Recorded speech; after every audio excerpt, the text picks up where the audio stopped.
हम लोग अपने लर्निंग प्रोसेस को कंटिन्यू रखते हैं। आज के सेशन में हम लोग एक इंट्राडे सेटअप सीखेंगे, जहां पर मैं आपको बताऊंगा कि किस तरीके से सिर्फ एक इंट्राडे पोजीशन के एग्जीक्यूशन के बाद आप अपनी प्रॉफिटेबिलिटी को पीक पर रख सकते हैं। ठीक है। और देखिए, यहाँ पर इस पूरे प्राइजेक्शन में एक चीज़ बहुत कॉमन होगी, जो आज आज के सेशन में हम लोग सीखने वाले हैं ना, एक चीज़ बहुत कॉमन होगी। क्या? कि एसएल हंटिंग नहीं होगी। ठीक है। एसएल हंटिंग का मतलब क्या है? आप पोजीशन को जस्ट एग्जीक्यूट कीजिए और उसके बाद वो प्राइस आपका एक पैसा कहीं नहीं ले जाने वाला है। ठीक है। अगर आप 400 ट्रेड्स कॉन्जिक्यूटिव इसी सेटअप पे एग्जीक्यूट करेंगे तो मैं दावे से बोलता हूँ 380 प्लस ट्रेड्स आपके प्रॉफिटेबल होने वाले हैं, 380 से प्लस। ठीक है। ये चाहे आप बैक टेस्ट करके हिस्टोरिकल डेटा में देख लेंगे। हिस्टोरिकल देखिए, बैक टेस्टिंग का कोई बहुत बड़ा फ़र्क आपकी ट्रेडिंग में होता नहीं, जो भी है सर लाइव है। ठीक है। मैं आपसे उम्मीद रखता हूँ कि आप जाकर लाइव मार्केट में ट्रेड करेंगे, उसके बाद उन रिजल्ट्स पे बिलीव करेंगे। ठीक है। समझिए, देखिए रिसेंटली क्या है, अभी हम लोग एक बैंक निफ्टी में एक कैंडल बनाकर ट्रेड कर रहे हैं। ये कैंडल, ये फॉर्मेशन, पहले घंटे का कैंडल। पिछले सेशन में जब हम लोगों ने बैंक निफ्टी के प्राइजेक्शन को डिस्कस किया तो हम लोगों ने सीखा कि ट्रेड द ट्रैप का ये जोन है। इस जोन के अंदर अगर आवरली क्लोजिंग की शुरुआत हो गई तो हमको अप ट्रेंड देखने की पूरी संभावना एक आ जाएगी कि हम लोग अपवर्ड्स मोमेंटम की तरफ बढ़ जाएंगे। प्राइस की पिछले सेशन की क्लोजिंग लगभग पॉजिटिव थी। आज हम लोगों ने कॉस्ट के पास ओपन किया, पहले 10-15 मिनट में एक अपसाइड डायरेक्शन मूवमेंट करने की कोशिश की, फिर हायर लेवल पे रिजेक्शन आया। ये जो रिजेक्शन है ये किन लोगों का है, ये ज़रा समझिए, बहुत ध्यान से सुनिएगा। मैंने आपको बताया था ट्रेड द ट्रैप में, मैंने आपको एक कॉन्सेप्ट बताया था कि जो लोग इस पूरे मोमेंटम को लॉन्ग करके बैठे थे, लेकिन इस पूरे मोमेंटम अपनी पोजीशंस को स्क्वायर ऑफ नहीं किया, उनका एक ही सोचना था कैसे भी बाजार निकलने का मौका दे। तो बाजार जैसे ही आज मॉर्निंग में इस रेंज में आया तो सबसे पहले जो लोग कॉस्ट पे निकलने के लिए बैठे थे उन्होंने अपनी पोजीशंस को स्क्वायर ऑफ किया। तो प्राइस में एक सडन पैनिक आपको इंट्राडे में देखने को मिला। मैं आपको चार्ट दिखाऊं इस तरीके से, ये देखिए, हम लोगों ने शुरुआत की कॉस्ट से शुरुआत करने के बाद एक हाई लगाए 50-250, उसके बाद तुरंत ये पैनिक आया। अब ये जब तक कोई भी स्विंग लो ब्रेक नहीं हो रहा है तब तक कोई गिरावट नहीं होगी। तो अभी बैंक निफ्टी के लिए एक रेंज बन गया है कि नीचे की तरफ आप मान सकते हैं कि 49,500 राउंड फिगर प्राइस हमेशा हमारे लिए एक अच्छी रेंज होती है, और ऊपर हम मान सकते हैं 50,300। जब तक प्राइस इस रेंज में है तब तक कंसोलिडेशन फेज को हम लोग ट्रेड कर रहे हैं। ठीक है। लेकिन अभी ये जो प्राइस है ना, ये जो बिकवाली हुई, इस बिकवाली के प्रोस्पेक्टिव को समझिए। ये बिकवाली नहीं है, ये क्या है? जो लोग कॉस्ट पे एग्जिट करने के लिए बैठे थे, लेकिन उनके इम्पैक्ट से एक काम तो हुआ कि मॉर्निंग में जितनी खरीदारी आई पूरी बिकवाली में बदल गई। इस प्राइस एक्शन को हम क्या कहते हैं, अगर आप लोग ध्यान करें, इन्वर्टेड हैमर का फॉर्मेशन कहते हैं। तो आवरली टाइम फ्रेम पर लगभग हमको क्या देखने को मिलता है?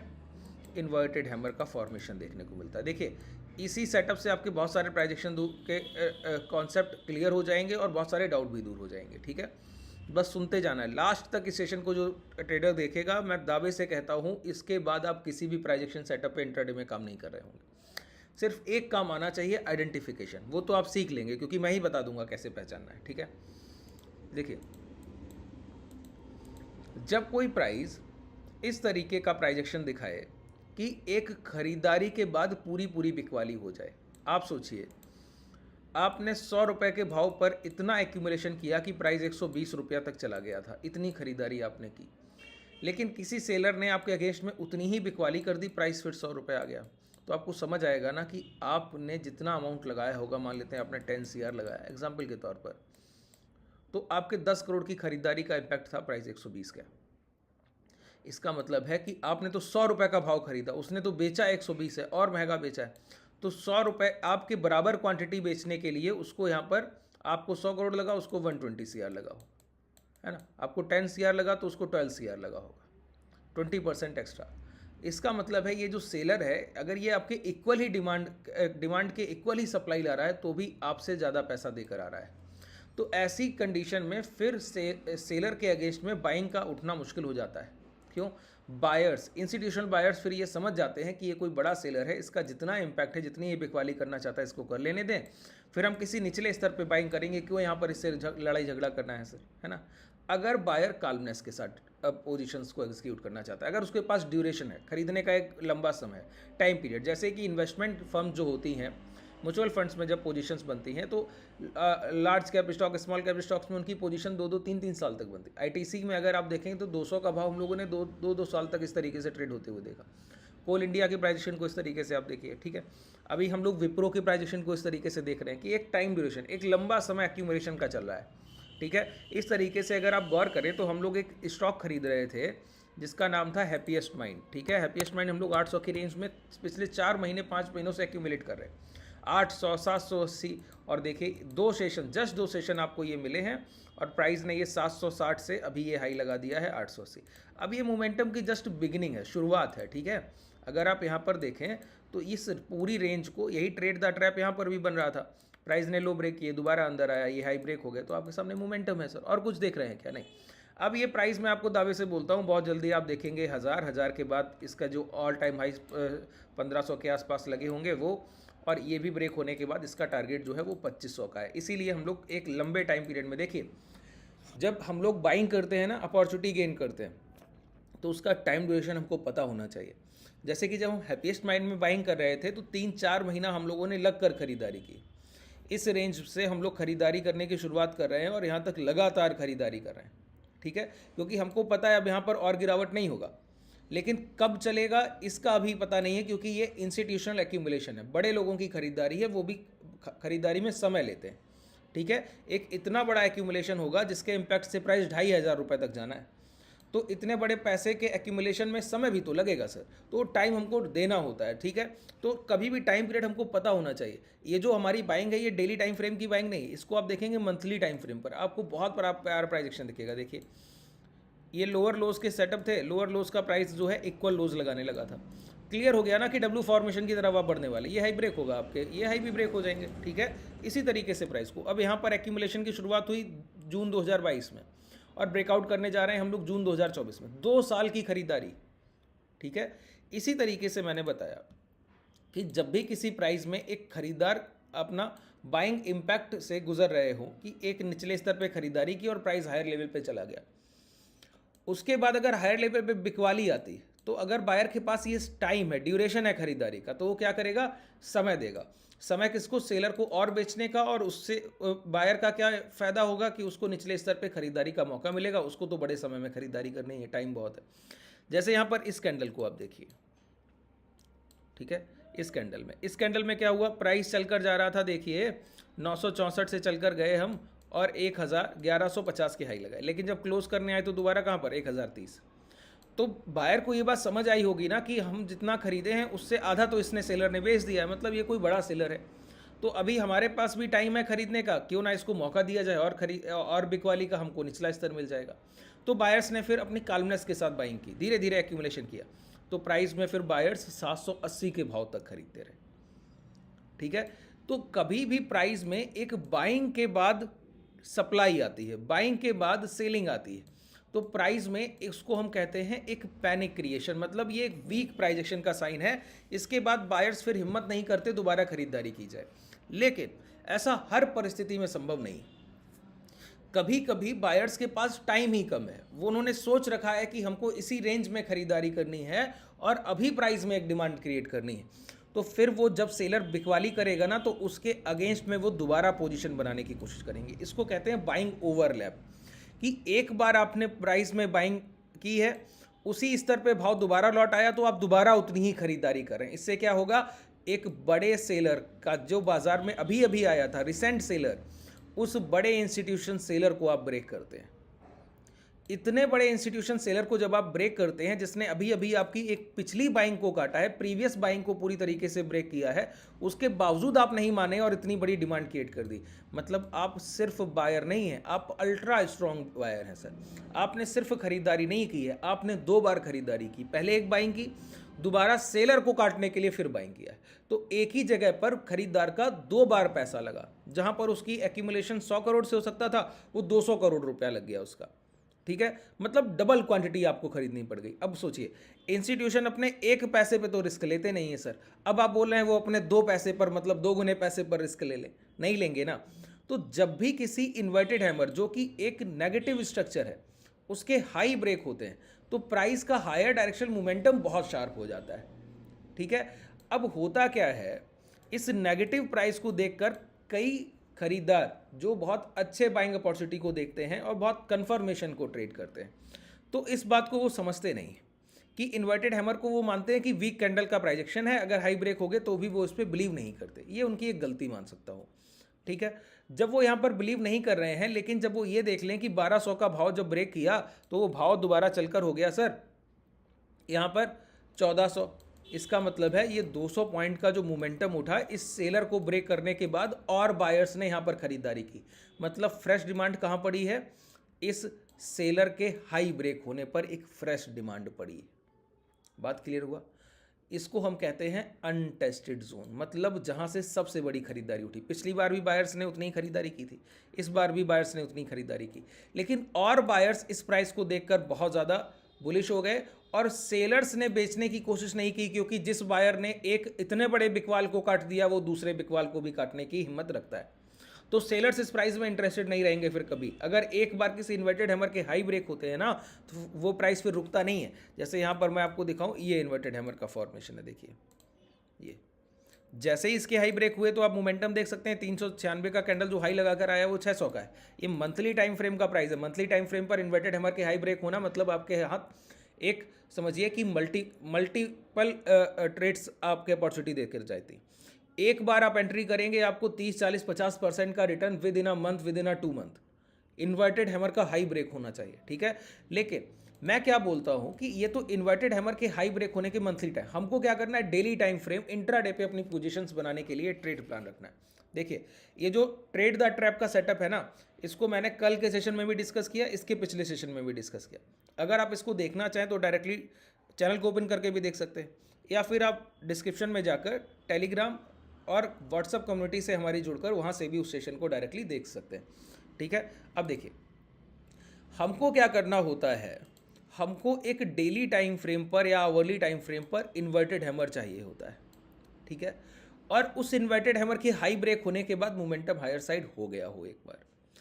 अब यहाँ पर इस प्राइस पर बहुत लोग अपनी आंख लगा कर बैठे हैं, किस बात के लिए, कि प्राइस कैसे भी लौट कर आए और इस प्राइस को टेस्ट करे इंट्राडे में।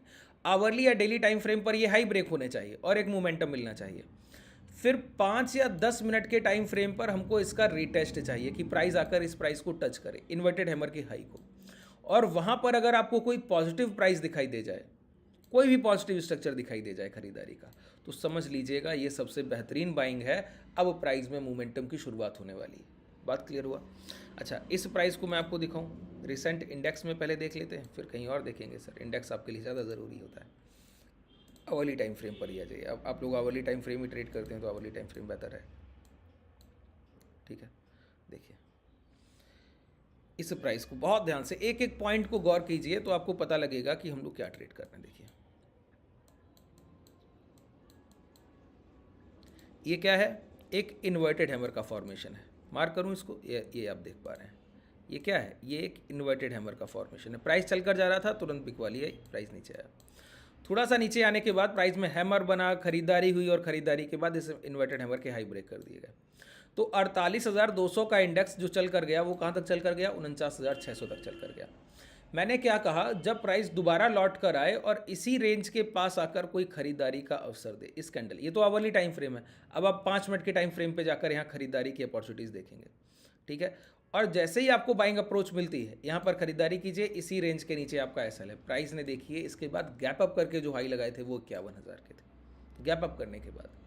ठीक है, इस तरीके के बहुत प्राइजेक्शन मैं आपको दिखा सकता हूँ। यहाँ पर इस कैंडल में आप देखें तो अपर विक बहुत बड़ा है, देख पा रहे हैं इस कैंडल का अपर विक। ठीक है, यहाँ पर जाकर प्राइस ने यहाँ पर इस कैंडल के लोग एक बार भी ब्रेक नहीं किए, जाकर इस कैंडल का हाई इस रेंज से ब्रेक किया। तो मैंने क्या कहा, टाइम फ्रेम तुरंत शिफ्ट कीजिए। क्या कीजिए, टाइम फ्रेम को तुरंत शिफ्ट कीजिए। ठीक है, प्राइस ने क्या किया, यहीं पर रुककर देखिए इस रैली की शुरुआत की और तब से हम लोग अप ट्रेंड में हैं। क्यों, इन्वर्टेड हैमर का हाई ब्रेक हुआ। अब कभी भी प्राइस लौट कर अपने लाइफ में, अभी रिसेंटली कभी भी 48,100 के पास आ जाए, आप यहाँ से दोबारा एक अपवर्ड्स मोमेंटम देख लेंगे। अगर आता है, आए ना तो अलग ही बात है सर, ज़रूरत ही नहीं है ना।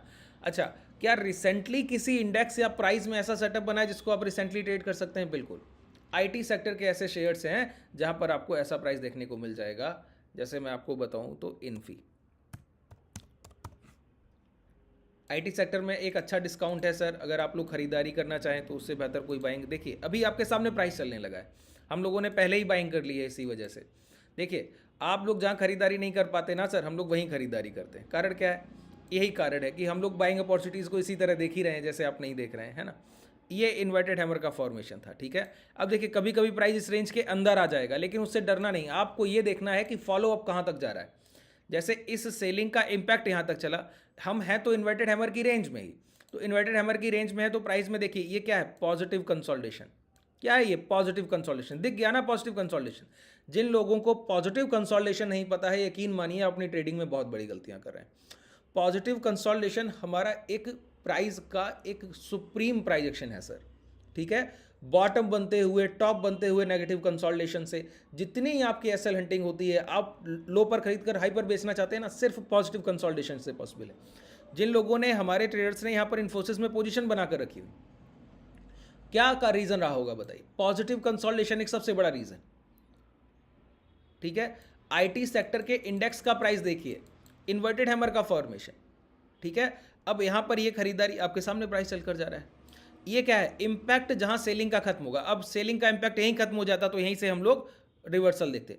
सेलिंग का इंपैक्ट थोड़ा अंदर आके खत्म हुआ तो यहां से हम लोग रिवर्सल देख रहे हैं। हाँ, अगर प्राइस इस रेंज के ऊपर और आ गया तो 100% कंफर्मेशन है कि प्राइस ये हाई ब्रेक करने जाएगा। अभी हम लोग थोड़ा सा एसएल के साथ काम कर रहे हैं अब, लेकिन रिस्क रिवॉर्ड रेशियो आपके फेवर में आ गया। अब आप कॉस्ट पे रखेंगे या इस रेंज के साथ रखेंगे, ये रेंज के अंदर निकलेगा, फिर ये हाई भी ब्रेक करेगा सर, ठीक है। ये क्या है? पॉजिटिव कंसोलिडेशन का एक प्राइस है जिसको हम इन्वर्टेड हैमर से रिवर्सल के लिए ट्रेड कर रहे हैं, ठीक है। अच्छा, आईटी सेक्टर का मैं आपको चार्ट दिखाऊं, देखिए।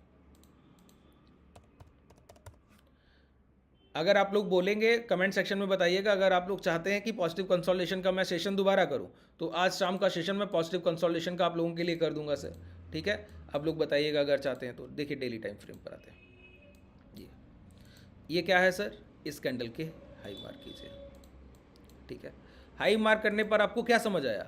इन्वर्टेड हैमर का फॉर्मेशन। प्राइस अब दोबारा यहाँ पहुँच रहा तो फिर बिक वाली हुई, यहाँ पर एक बड़े हैमर से खरीदारी हुई। अब प्राइस क्या किया? इसको डिमांड क्रिएट किया। पिछले ही सेशन फ्राइडे की बात है, हम लोग 34,280 से चलकर ये 35,200, 1000 पॉइंट की रैली की है। आज प्राइस में पूरी एक रिट्रेसमेंट आई, तो एक रैली के बाद ये क्या हो गया? अनटेस्टेड जोन हुआ कि नहीं हुआ? ये एक अनटेस्टेड जोन हुआ। देखिए प्राइस ने जब से इसको टच किया है तब से हम लोग सिर्फ 34,400 से अभी 34,600, 200 पॉइंट का मोमेंटम तो डायरेक्शनल दे चुके हैं। और ये भी किस बेसिस पे? पॉजिटिव कंसोलिडेशन के बेसिस पे, ठीक है। अगर पॉजिटिव कंसोलिडेशन का सेशन आप लोगों को चाहिए हो तो मुझे नीचे कमेंट सेक्शन में बताइए। जितना ज़्यादा आप लोग कमेंट करेंगे तो अगला सेशन मैं आप लोगों के लिए आज शाम का पॉजिटिव कंसोलिडेशन पे लेके आऊँगा, ठीक है। इस पूरे प्राइजेशन में कोई भी डाउट रह गया, हम लोग क्या कर रहे हैं? हम लोग डेली या आवरली, जैसे यहाँ पर हम लोगों ने समराइज कर रहा हूँ चीज़ों को, सुन लीजिए एक बार।